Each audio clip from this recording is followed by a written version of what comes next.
اعوذ باللہ من الشیطان الرجیم بسم اللہ الرحمن الرحیم یحرفون الکلم من بعد مواضعہ صدق اللہ العظیم۔ منافقین اور یہود کی بری عادات کا ذکر چل رہا تھا۔ جھوٹی اور باطل غلط باتوں کو سننا، جیسے کل ذکر ہوا، یہ ان کی عادت تھی۔ ایسے دوسری عادت یہ تھی سماعون لقوم آخرین، جاسوسی کرنا، غلط لوگوں کے لیے، غلط افراد کے لیے، ان کی سپورٹ کے لیے جاسوسی کرنا، یہ بھی ان کی عادت تھی۔ اب ایک عادت ان کی یہ بتلائی، یحرفون الکلم من بعد مواضعہ، کہ وہ دین کو، کلام الہی کو، کتاب کو اپنے اصل موقع محل سے بدل دیتے ہیں۔ اب اصل موقع محل سے بدل دینے کے کئی مطلب ہوتے تھے۔ یا تو وہ یہ کرتے تھے کہ جب ان سے پوچھا جاتا، یہود کی علماء سے، عوام پوچھتی، یہودیوں کی عوام، کہ یہ آپ بتائیں تورات کیا کہتی ہے اس مسئلے کے بارے میں، تو وہ کرتے یہ تھے، حق کو چھپا دیتے تھے، حق بتاتے نہیں تھے۔ ایک تو تبدیل کرنے کا یہ مطلب ہے، اور یہ چھپا دینا بھی تبدیل کرنا۔ مثلا پوچھا گیا تو عالم کے ذمہ ہے جب اس سے بات پوچھی جائے تو وہ چھپائے مت، جو کچھ ہے بھلے اس کے خلاف ہی کیوں نہ۔ ایک عالم ہے، اس کا اپنا عمل خلاف ہے، اب اس سے وہ بات پوچھی جاتی، اب وہ پریشان ہے کہ قرآن یا کتاب یا دین تو یہ کہہ رہی، اب اگر اس کو میں وہی بتاتا ہوں تو یہ مجھے کہے گا کہ پھر تو ایسے کیوں کر رہا ہے۔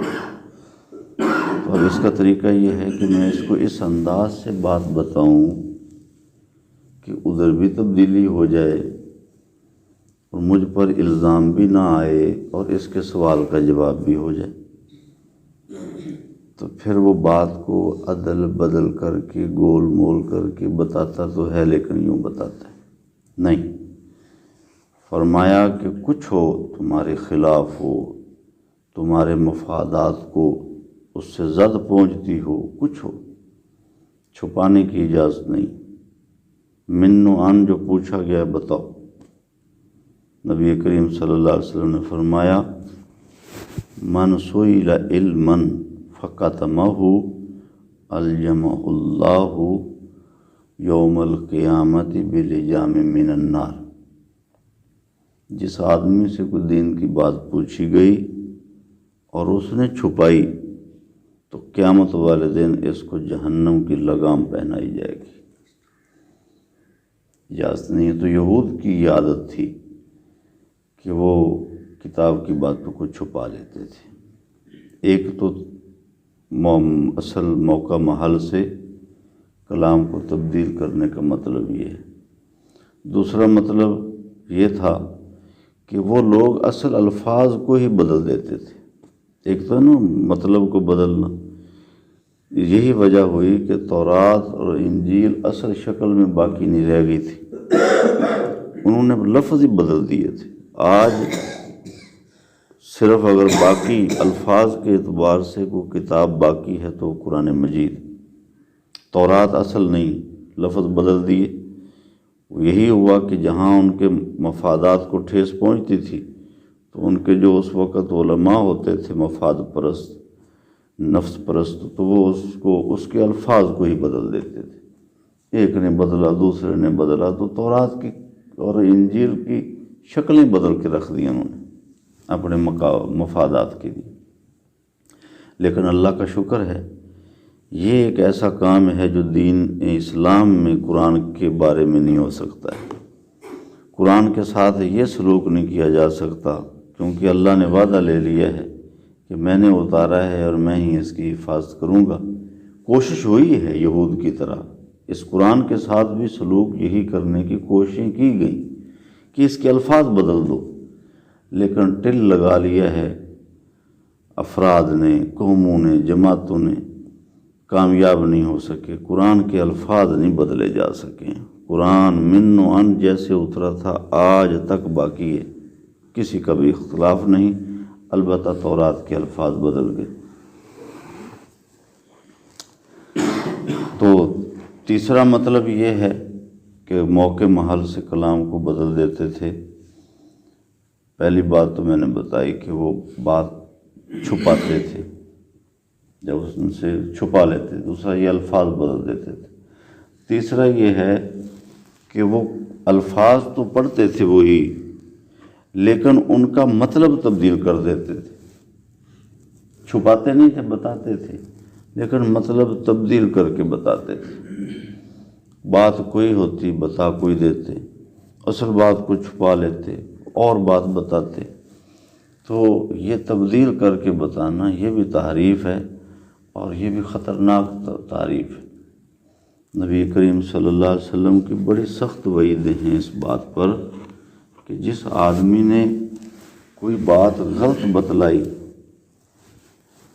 یہی بات ہے کہ ہمیں حکم یہ ہے کہ تمہیں اگر کسی بات کا پتہ نہیں ہے تو بجائے اس کے کہ تم بتاؤ اور اس کا مطلب غلط بتا بیٹھو، اس سے بہتر یہ ہے کہ چپ رہو۔ آپ علیہ الصلوۃ والسلام نے فرمایا کہ علم در حقیقت وہ نام ہے اس بات کا، یہ علم کی تعریف کی آپ نے، فرمایا علم نام ہے قرآن مجید کا کہ اس کو سیکھا جائے، علم نام ہے سنت نبویہ کا کہ رسول اللہ کی سنتیں سیکھی جائیں، فرمایا میری سنتیں، اور علم نام ہے اس بات کا کہ اجماع اور قیاس یعنی قرآن اور حدیث سے، سنت سے جو مسئلے اخذ ہوتے ہیں وہ سیکھے جائیں، اور چوتھی بات ارشاد فرمائی کہ علم نام ہے اس بات کا کہ پتہ نہ ہو تو کہہ دیا جائے لا ادری، میں نہیں جانتا۔ فرمایا یہ علم کی تعریف ہے، اور وہ بڑا جاہل ہے کہ جس کو پتہ نہیں ہے لیکن جب پوچھا جاتا ہے تو وہ بتانا ضرور چاہتا ہے کہ میں نے بتانا ہر حال میں ہے، بھلے مجھے پتہ نہیں بھی ہے تو غلط بتا دیتا ہے۔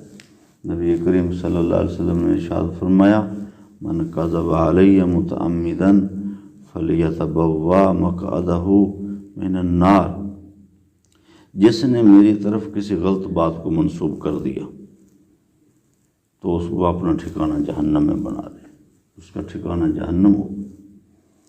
یہی بات ہے سیدنا ابوبکر صدیق رضی اللہ عنہ جیسا انسان، ان سے حدیثیں تھوڑی سی منقول ہیں، ڈرا کرتے تھے کہ کہیں ایسا نہ ہو کہ میں بات کچھ غلط نہ کر بیٹھوں، بات اور آپ نے فرمائی ہو میں اور طرح سے آگے نقل کر دوں، تو وعید بہت سخت ہے کہ اس کا ٹھکانہ جہنم۔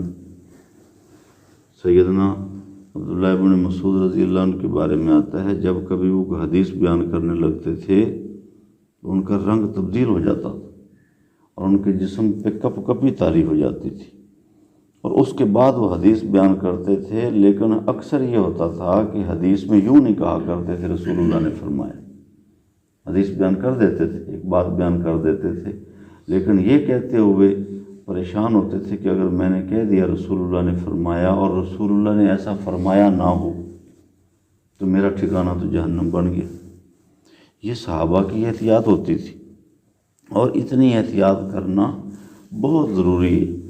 نبی کریم صلی اللہ علیہ وسلم نے فرمایا میرے بعد کچھ لوگ آئیں گے، جھوٹ تعداد بھی بتائی ہے مختلف حدیثوں میں مختلف، جھوٹے ہوں گے، فرمایا تمہارے پاس وہ ایسی باتیں لائیں گے جو نہ تم نے سنی ہوں گی نہ تمہارے آباء و اجداد نے سنی ہوں گی، نئی باتیں، نئے دین، نئے مطلب، نئے مفہوم۔ تو فرمایا کہ تم بھی بچنا، گمراہ ہوں گے وہ، تم بچنا ان سے کہ کہیں ایسا نہ ہو کہ وہ تم کو گمراہ کر دیں جیسے وہ خود گمراہ ہیں۔ اس لیے ضروری ہے، یہ بات بھی ضروری ہے کہ جب ہم دین سیکھیں ایسے لوگوں سے سیکھیں جن کے بارے میں ہمیں یقین ہو اس کا کہ یہ کبھی بھی اپنے مفادات کے لیے بات توڑ موڑ کر غلط نہیں بتلائیں گے۔ یہ بات من و عن اللہ کا خوف کرتے ہوئے جو قرآن میں، جو شریعت میں ہے وہ بتلا دیں گے۔ حدیث میں آتا ہے، سیدنا معاذ بن جبل رضی اللہ عنہ فرماتے ہیں کہ ایک ایسا وقت آنے والا ہے کہ قرآن پڑھیں گے لوگ، ہر طرح کا بندہ قرآن پڑھے گا، فاسق، فاجر، منافق، مومن۔ فرمایا چند لوگ ایسے ہوں گے وہ قرآن پڑھیں گے، بیان کریں گے، لیکن وہ پریشان اس بات میں ہوں گے کہ ہماری شہرت کیوں نہیں ہو رہی۔ پھر فرمایا وہ اپنی شہرت حاصل کرنے کے لیے قرآن مجید کی آیتوں کے ایسے مطلب بیان کریں گے جو کبھی کسی نے نہیں کیا، تاکہ ان کی مشہوری ہو جائے کہ جی یہ بات بھی اب سنی ہے، یہ بھی قرآن کا ایک مطلب سنا ہے، فلاں صاحب جو ہے وہ یہ مطلب بیان کرتے ہیں۔ کیونکہ اگر وہی مطلب بیان کیا جائے جو رسول اللہ سے چلا ہے، صحابہ نے کیا، ساری امت کرتی آ رہی ہے، تو مشہوری نہیں ہوتی اتنی۔ دیکھیں ہم یہاں نماز پڑھتے ہیں نا، 5 نمازیں پڑھتے ہیں، تو کبھی کسی نے کہا ہے کہ جی مسجد حسنین میں فلاں صاحب اور فلاں صاحب اور فلاں صاحب نماز پڑھ، کسی کو پتہ ہی نہیں۔ کیوں؟ ہم نماز ایسی پڑھ رہے ہیں جو روٹین کی نماز ہے، کوئی نہیں کہتا جی فلاں صاحب ایسے نماز پڑھتا ہے، کہ ہم وہ نماز پڑھ رہے ہیں سارے جو رسول اللہ سے چلی ہے۔ ہاں البتہ کسی دن ہم نماز میں تھوڑی تبدیلی کر لیں، کوئی بندہ جو ہے یہاں سر پر ہاتھ رکھ کر نماز پڑھ لے، بجائے سینے پر باندھنے کے سر پہ ہاتھ باندھے اور نئے طریقے سے نماز پڑھے، تو ایک ہفتے کے اندر اندر پورے بہاولپور میں اور پورے ملک میں شہرت ہو جائے گی۔ بھئی ایک نیا بہاولپور میں ایک بندہ ہے جس نے ایک نیا طریقہ ایجاد کیا ہے کہ وہ سر پر ہاتھ باندھ کر بھی نماز پڑھی جاتی۔ تو یہی سیدنا معاذ بن جبل فرماتے ہیں کہ پھر وہ اپنی شہرت کی خواہش حاصل کرنے کے لیے وہ قرآن مجید کے ان مطلبوں کو نہیں بیان کریں گے جو مطالب رسول اللہ سے چلیں، پھر وہ اپنی طرف سے کچھ اور مطلب بیان کرنے شروع کر دیں گے۔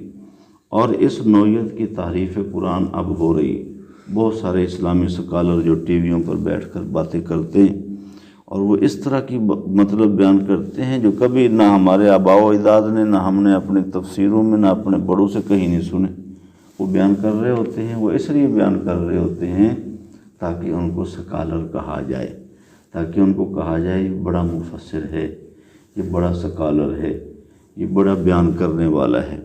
اخلاص چونکہ ختم ہو جاتا ہے تو پھر نقصان ہوتا ہے۔ اللہ تعالیٰ سے دعا ہے اللہ تبارک و تعالیٰ ہمیں اسلام کو من و عن سمجھنے کی، بیان کرنے کی، حق گوئی کی توفیق دے، اور کبھی بھی اپنے خواہش نفس اور ہوائے نفس کی وجہ سے کسی طرح کی تعریف سے بھی اللہ تبارک و تعالیٰ ہمیں ہر حال میں بچائے۔ سبحانک اللہم و بحمدک۔